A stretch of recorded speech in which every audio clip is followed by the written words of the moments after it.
Hi everyone, आप सभी का स्वागत है स्टडी फाउंडेशन यूट्यूब चैनल पे। टेट कम रिक्रूटमेंट टेस्ट का एग्ज़ाम जो है 29 दिसंबर को जो है फिक्स हो चुका है। इसको ध्यान में रखते हुए मैं आप सभी को पेडागोजी का कंप्लीट कोर्स को लॉन्च कर चुका हूँ।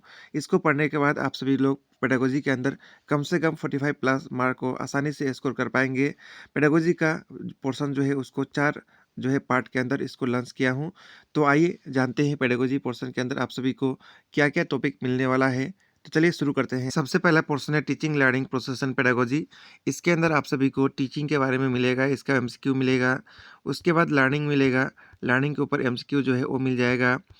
लर्निंग टॉपिक के बाद नेक्स्ट टॉपिक आप सभी को इसके अंदर मिलेगा significant trends in modern teaching learning process. Modern teaching learning process का क्या सिग्निफिकेंट है, इसके ऊपर टॉपिक का कंप्लीट डिस्कशन और साथ में प्रीवियस ईयर का क्वेश्चन मिल जाएगा। इसके बाद नेक्स्ट टॉपिक आप सभी को मिलेगा general principle of teaching. General principle of teaching क्या है, क्या क्या general important principle of teaching है वो मिल जाएगा। इसके ऊपर एमसीक्यू आप सभी को मिलेगा।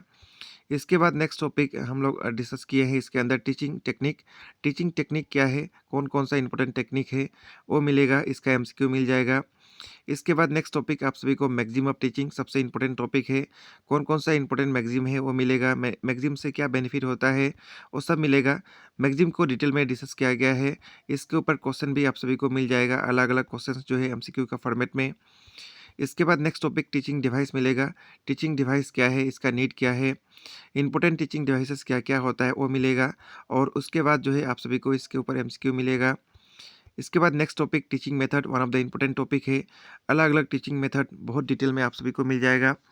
टीचर सेंटर्ड मेथड और चाइल्ड सेंटर्ड या पीपल सेंटर्ड मेथड, इसको डिवीजन करके कैटेगरी वाइज आप सभी के सामने यहाँ पे मिलेगा।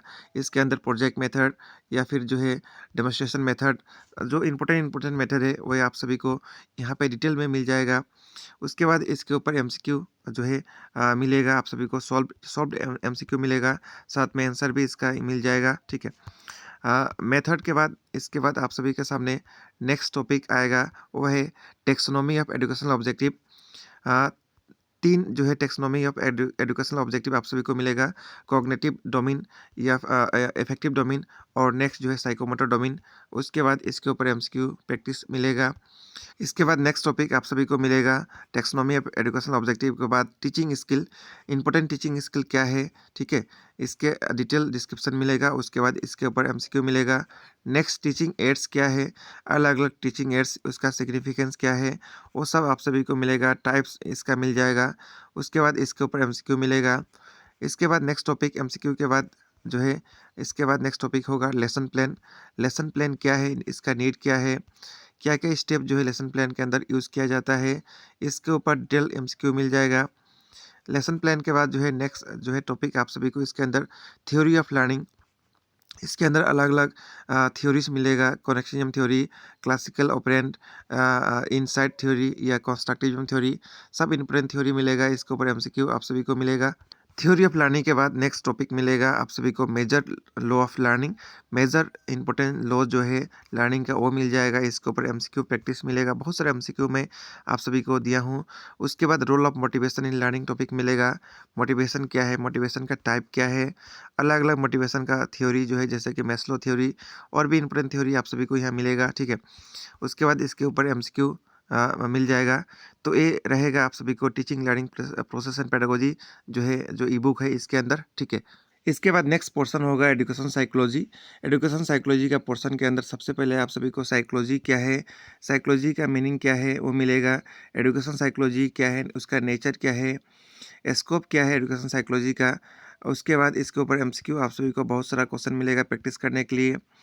इसके बाद नेक्स्ट टॉपिक होगा method of education psychology. Education psychology के अंदर बहुत सारा मेथड का यूज़ किया जाता है, वो सभी मेथड को डिटेल में डिस्कस किया हुआ मिलेगा। इसके ऊपर एमसीक्यू प्रैक्टिस भी आप सभी को मिलेगा। ठीक है। इसके ऊपर एमसीक्यू और जो है मेथड डिस्कस करने के बाद नेक्स्ट टॉपिक आप सभी को इसके अंदर जो है वो मिलने वाला है, वो होगा अटेंशन और इसका एजुकेशनल इम्प्लीकेशन क्या है। अटेंशन टॉपिक भी इम्पोर्टेंट है, इसका टाइप जो है ये भी इम्पोर्टेंट है। उसके बाद आप सभी को इसके ऊपर भी एमसीक्यू प्रैक्टिस मिल जाएगा जो है अटेंशन का। इसके बाद नेक्स्ट टॉपिक मिलेगा इंटरेस्ट और इसका एजुकेशनल इम्प्लीकेशन क्या है। इंटरेस्ट टॉपिक का जो है उसके बाद एमसीक्यू मिलेगा। एमसीक्यू के बाद इसके बाद जो है नेक्स्ट टॉपिक आप सभी के सामने जो होगा वो होगा पर्सनैलिटी, ठीक है। पर्सनैलिटी टॉपिक भी बहुत ही इंपॉर्टेंट टॉपिक है। पर्सनैलिटी का अलग जो थ्योरी है वो भी आप सभी को इसके अंदर मिल जाएगा।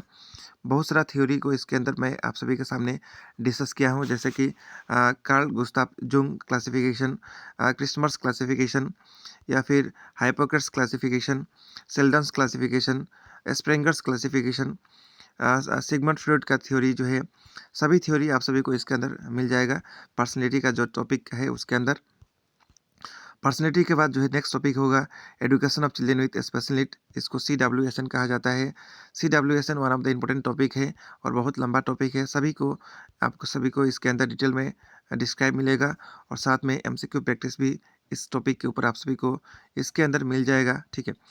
इसके बाद नेक्स्ट टॉपिक होगा लर्निंग डिसेबिलिटी। लर्निंग डिसेबिलिटी जो है ये भी एक इम्पोर्टेंट टॉपिक है। अलग अलग लर्निंग डिसेबिलिटी, उसका टाइप और इसके ऊपर जो है MCQ प्रैक्टिस मिलेगा। नेक्स्ट टॉपिक होगा mental health and hygiene. Mental health and hygiene जो है बहुत डिटेल में डिस्कस किया गया है और इसके बाद इसके ऊपर MCQ प्रैक्टिस भी आप सभी को जो है दिया गया है इसके अंदर। नेक्स्ट टॉपिक होगा एडजस्टमेंट मैकेनिज्म। अलग अलग जो एडजस्टमेंट मैकेनिज्म है, denial, aggression, compensation, identification, rationalisation, ये सभी मिल जाएगा। उसके बाद इसके ऊपर MCQ प्रैक्टिस में आप सभी को मिलेगा, ठीक है। इसके बाद नेक्स्ट टॉपिक होगा मेल एडजस्टमेंट, ठीक है। ये भी एक इम्पोर्टेंट टॉपिक है। इसके बारे में डिटेल डिस्क्रिप्शन और MCQ दोनों मिलेगा। नेक्स्ट टॉपिक होगा इसके बाद इंटेलिजेंस कॉन्सेप्ट और नेचर। इंटेलिजेंस का मीनिंग, उसका नेचर क्या है, कैरेक्टरिस्टिक्स क्या है, इम्पोर्टेंट थ्योरीज मिलेगा इंटेलिजेंस का, बिनेट का, एक्सपेरिमेंट का, थॉर्नडाइक का, थॉमसन्स का, थर्स्टन्स का, गिलफोर्ड का, अलग अलग थ्योरी यहाँ पे बहुत डिटेल में डिस्कस किया गया है। मेजरमेंट ऑफ इंटेलिजेंस मिलेगा इसके अंदर, बिनेट साइमन इंटेलिजेंस टेस्ट का टॉपिक आप सभी को डिस्कस किया हुआ मिलेगा। क्लासिफिकेशन ऑफ इंटेलिजेंस टेस्ट मिल जाएगा। Verbal test of intelligence topic को डिस्कस किया गया है, ठीक है। उसके बाद performance test of intelligence topic को डिस्कस किया गया है। इंडिविजुअल टेस्ट को डिस्कस किया गया है और इसका अलग अलग थ्योरी को डिस्कस किया गया है। ग्रुप टेस्ट ऑफ इंटेलिजेंस को डिस्कस किया गया है। उसके बाद यूज़ ऑफ इंटेलिजेंस टेस्ट को जो है डिस्कस किया है और उसके बाद इसके ऊपर डिटेल में MCQ जो है प्रैक्टिस किया दिया गया है। लगभग 40 के आसपास MCQ दिया गया है। नेक्स्ट टॉपिक है क्रिएटिविटी। क्रिएटिविटी का कैरेक्टर क्या है, उसके बाद फैक्टर्स क्या क्या इन्फ्लुएंस करता है क्रिएटिविटी का ऊपर, स्टेप्स क्या क्या इन्वॉल्व होता है क्रिएटिविटी के अंदर, कैरेक्टरिस्टिक्स क्या है एक क्रिएटिव पर्सन का, वो डिस्कस किया गया है। उसके बाद इसके ऊपर MCQ को जो है प्रैक्टिस करने के लिए दिया गया है। तो ये कंप्लीट टॉपिक रहेगा एजुकेशन साइकोलॉजी पार्ट 2 के अंदर, ठीक है। नेक्स्ट पार्ट है पार्ट 3। पार्ट 3 के अंदर आप सभी को साइकोलॉजी ऑफ एडोलेसेंट टॉपिक मिलेगा। इसके अंदर significance of adolescent period discuss किया गया है। इसके ऊपर MCQ को डिस्कस किया गया है। नेक्स्ट टॉपिक जो है इसके बाद जो है डिस्कस किया गया है इसके अंदर, वो है डायमेंशन ऑफ डेवलपमेंट ड्यूरिंग एडोलेशन। इसको डिस्कस किया गया है। इसके ऊपर MCQ प्रैक्टिस करने के लिए बहुत सारा MCQ जो है दिया गया है। इसके बाद नेक्स्ट टॉपिक हम लोग डिस्कस किए हैं इस ई बुक के अंदर, emotional problem in the classroom. Emotional problem क्या क्या है, उसका अलग अलग थ्योरीज डिस्कस किया गया है, इम्पैक्ट क्या हो सकता है। उसके बाद MCQ प्रैक्टिस करने के लिए आप सभी को इसके अंदर दिया गया है, ठीक है। इसके बाद नेक्स्ट टॉपिक जो है इसके अंदर हम लोग जो डिस्कस किए हैं वो क्या है, वो है understanding the adolescence learner role of family and school. इसको डिटेल में डिस्कस किया गया है। उसके बाद इसके ऊपर MCQ प्रैक्टिस करने के लिए आप सभी को दिया गया है इसके अंदर, ठीक है। इसके बाद जुवेनाइल डेलिकेंसी, ये भी एक इम्पोर्टेंट टॉपिक है। इसको डिटेल में डिस्कस किया गया है। उसके बाद इसके ऊपर MCQ प्रैक्टिस करने के लिए आप सभी को दिया गया है। जुवेनाइल डेलिक्वेंसी जो है one of the important topic है। इसके अंदर लगभग 40 प्लस क्वेश्चन आप सभी को दिया गया है। Next topic guidance and counselling, ये भी इम्पोर्टेंट टॉपिक है। गाइडेंस एंड काउंसलिंग क्या है डिस्कस किया गया है। इसका टाइप जो है क्या क्या हो सकता है काउंसलिंग का, जैसे कि directive counselling, non directive counselling, उसके बाद इक्लेक्टिक काउंसलिंग, ये सभी को डिस्कस किया गया है। उसके बाद इसके ऊपर MCQ प्रैक्टिस करने के लिए आप सभी को जो है दिया गया है। Next topic understanding development hazard during एडोलेशन, इसको डिस्कस किया गया है और इसके अंदर लगभग जो है आप सभी को 50 MCQ जो है इस टॉपिक के ऊपर दिया गया है। तो ये रहा पार्ट 3 साइकोलॉजी ऑफ एडोलेशन, ठीक है। इसके बाद नेक्स्ट पार्ट है पार्ट नंबर 4। पार्ट नंबर 4 में एजुकेशनल पॉलिसी को डिटेल में डिस्कस किया गया है, जैसे कि नेशनल एजुकेशन पॉलिसी 1968 को डिटेल में डिस्कस किया गया है। नेशनल एजुकेशन पॉलिसी 1986 को डिटेल में डिस्कस किया गया है। प्रोग्राम ऑफ एक्शन POA 1992 को डिस्कस किया गया है। नेक्स्ट नेशनल एजुकेशन पॉलिसी जो लेटेस्ट 2020 में आया था, इसको पूरा डिटेल में डिस्कस किया गया है, अच्छी तरह से डिस्कस किया गया है इसको। उसके बाद ये दोनों के ऊपर एमसीक्यू को, बहुत सारे एमसीक्यू को प्रैक्टिस करने के लिए आप सभी को ये तीनों टॉपिक, चारों टॉपिक जो है उसके ऊपर दिया गया है, ठीक है। इसके बाद नेक्स्ट टॉपिक इसके अंदर आप सभी को मिलेगा सर्व शिक्षा अभियान एसएसए के बारे में डिटेल में मिल जाएगा। एसएसए क्या है, इसके ऊपर एमसीक्यू प्रैक्टिस मिलेगा, ठीक है। एसएसए के बाद नेक्स्ट टॉपिक आप सभी को मिलेगा right to education RTE act, इसके बारे में डिटेल में मिलेगा और इसके बाद इसके ऊपर एमसीक्यू प्रैक्टिस मिलेगा। अच्छा बात यह है कि आप सभी को टॉपिक भी मिल जा रहा है और बहुत सारे एमसीक्यू प्रैक्टिस करने के लिए भी मिल जा रहा है। नेक्स्ट मिड डे मील जो है एमडीएम स्कीम, जिसका नाम जो है 2021 में चेंज हुआ, पीएम पोषण नाम अब है, इसको भी डिटेल में मिल जाएगा कब क्या क्या हुआ, ठीक है। और इसके ऊपर जो है एमसीक्यू प्रैक्टिस भी आप सभी को मिलने वाला है। इसके बाद नेक्स्ट टॉपिक हम लोग जो है, इसके बाद पीएम पोषण के बाद नेक्स्ट टॉपिक जो डिस्कस किए हैं उसका नाम है विद्यांजलि। विद्यांजलि भी बहुत इंपॉर्टेंट टॉपिक है, एनपी 2020 के हिसाब से इसको जो है लाया गया है, ठीक है। इस टॉपिक के बाद जो है समग्र शिक्षा अभियान एसएसए, बहुत इंपॉर्टेंट टॉपिक है, 2018 में जो आया था, इसके बारे में डिटेल में दिया गया है, इसके ऊपर एमसीक्यू दिया गया है। इसके बाद नेक्स्ट टॉपिक गुणोत्सव, इसके बारे में जो हर साल असम में होता है, इस टॉपिक के बारे में भी दिया गया है और एमसीक्यू भी दिया गया है। नेक्स्ट मुख्यमंत्री निजुत मोयना स्कीम, इसके बारे में दिया गया है, ये भी इंपॉर्टेंट टॉपिक है असम सरकार का, ठीक है।